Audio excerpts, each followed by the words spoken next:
pray and to make sure that we win this match. This is not like talking in the Palace of Varieties. I can't see a sea of angry faces. I can't see dodgy Dave.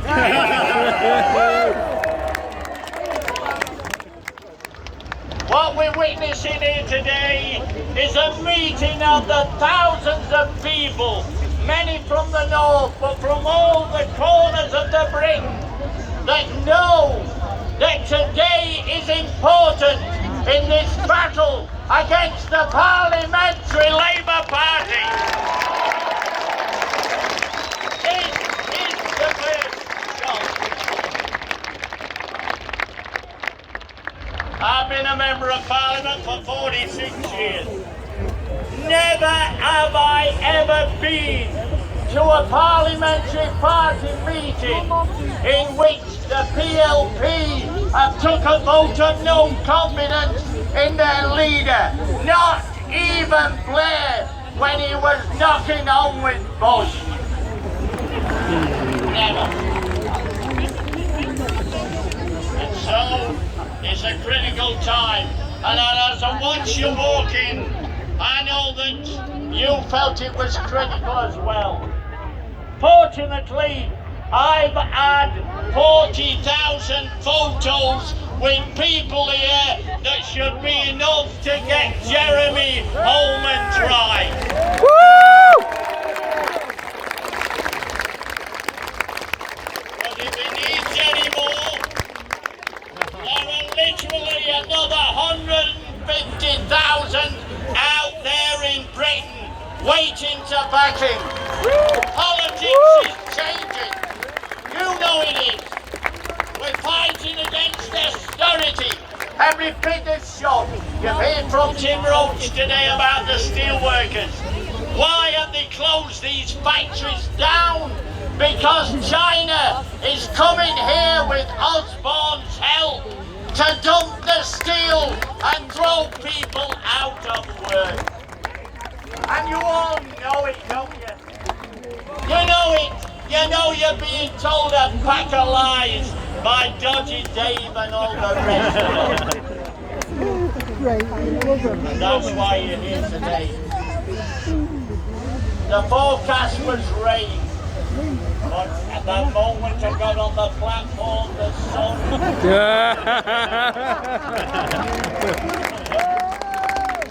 Because we are on the sunny side of life, aren't we? Working people. It's like being in the pits again. Even in Parliament, Jeremy has only got half the number of people possible to man the posts on the front bench.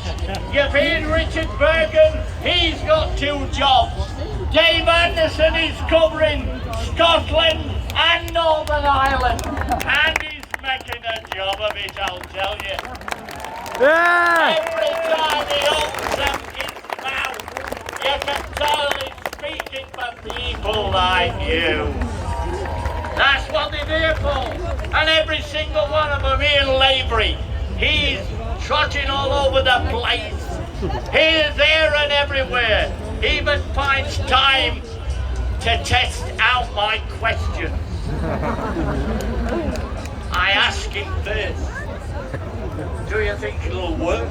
And invariably he says yes.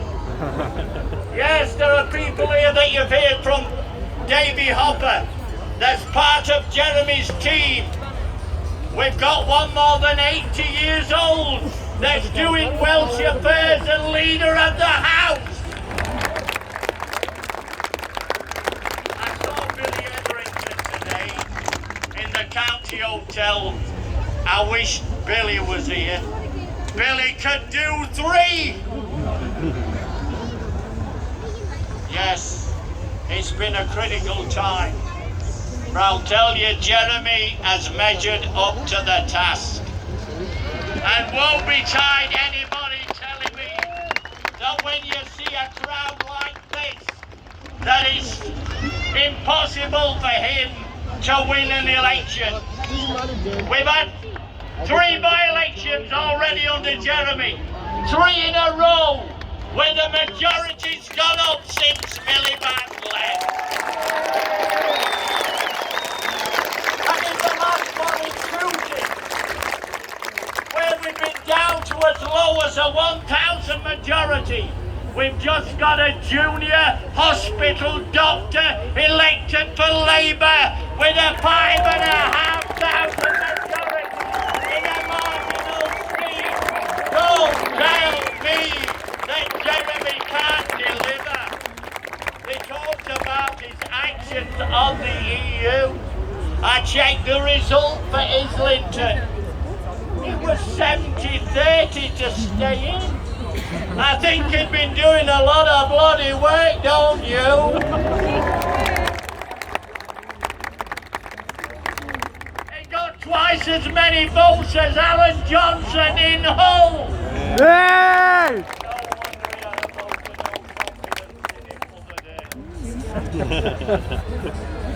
Let's remember, Michael Foot got some stick when he was the leader of the Labour Party. Do you know what they did with him? The right-wing element in Parliament. They actually discussed in the middle of an election campaign, 10 days before the vote, whether to get rid of Michael Foot because he didn't look the part. And Jim Mortimer had to go to the assembled press. You've probably seen it on the telly. And he had to tell the press, Michael Foot, it has been agreed this morning, is our candidate still. Just imagine what that did to the election. In the middle of the SDP, do you remember them? Shirley Poppins, Dr. Death, all the rest of them, where are they now? They were going to rule the world. They were like the right wing of the Labour Party today. And where are they? They're stuck in House of Lords. 2 of them. Don't tell me about the political right. I've been watching them every day since I got there.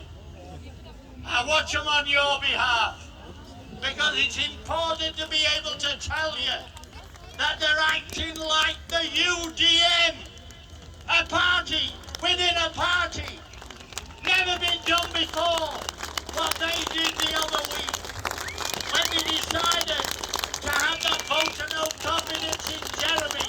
But some of us are fighting back, and there is nobody stronger than the people here in the North East that will never let go. That's why I'm here today. I don't sound like Tom Watson, do I? And I'm not Tom Watson. I'm here to represent the working class and will never give in. Never, ever give in. I don't want Neil Kinnock to tell people in the social media about me. He lost 2 elections in a row. And Jeremy will soon be headed for the first. Even in the rain, we'll fight on. We've got a leader we can trust, who'll take on the banks. It'll be like 1945 all over again. When we built the National Health Service, Jeremy will be there to save it. We'll get rid of 0-hour contracts and send Mike Ashley back from whence he came. We're going to build a new Britain. In 1945, a little man, and I said to my father as a boy, I know Churchill is dad, but who's our leader? He said, he's a nice man, and he's got a lot of good people around him. Well, Jeremy's surrounded by good people here today.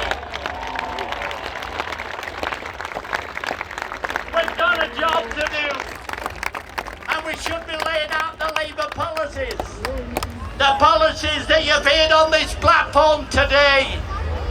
That's the task of Jeremy Corbyn, to map out our future. A future like 1945, get Britain back to work. And if the immigrants are working in Britain, they should be paid the same as all of us. Instead of us. When I worked in the pit in 1949, I worked with Poles, Lithuanians. They all got the same money as me. And do you know what else? They had to join the NUN. What a different world it would be today if we were to get a society like that. The end of 0-hour contracts, £10 an hour minimum wage to start with. Oh yes, we could deal with the bans and make the rich pay the taxes. It would be relatively simple for somebody that's committed. We have been waiting for years for somebody to come along who looks to the people as being genuine, sensible, and prepared to fight to the bitter end. That man is Jeremy Corbyn. Yeah!